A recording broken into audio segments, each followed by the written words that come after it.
सुनहु भरत भावी प्रबल बिलखि कहु मुनिनाथ।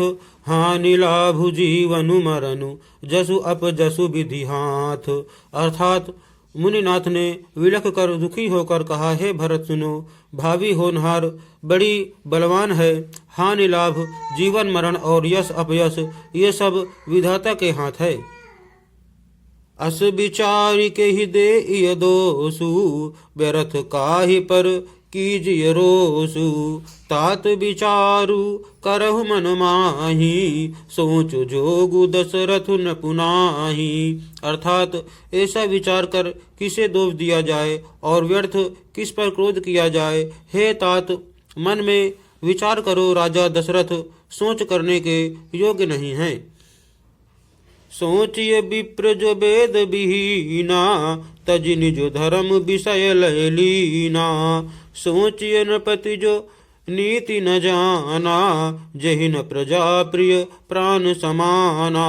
अर्थात सोच उस ब्राह्मण का करना चाहिए जो वेद नहीं जानता और जो अपना धर्म छोड़कर विषय भोगों में ही लीन रहता है। उस राजा का सोच करना चाहिए जो नीति नहीं जानता और जिसको प्रजा प्राणों के समान प्यारी नहीं है। सोचिए बयसु कृपन धनवानु जो न अतिथि शिव भगति सुजानु। सोचिए शूद्र विप्र अवमानी मुखर मान प्रिय ज्ञान गुमानी। अर्थात उस वैश्य का सोच करना चाहिए जो धनवान होकर भी कंजूस है और जो अतिथि सत्कार तथा शिव जी की भक्ति करने में कुशल नहीं है।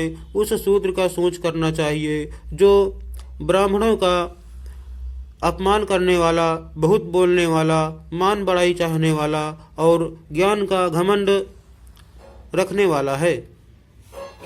सोचिए पुनिपति वंचक नारी कुटिल कलह प्रिय इच्छाचारी।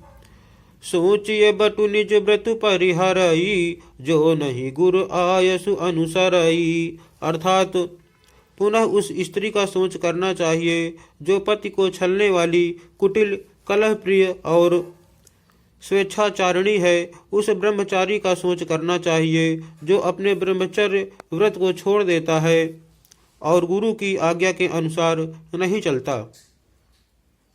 सोचिए ग्रही जो मोह बस करई कर्म पथ त्याग। सोचिए जति प्रपंच रत विगत विवेक विराग। अर्थात उस गृहस्थ का सोच करना चाहिए जो मोहवश कर्म मार्ग का त्याग कर देता है। उस सन्यासी का सोच करना चाहिए जो दुनिया के प्रपंच में फंसा हुआ है और ज्ञान वैराग्य से हीन है।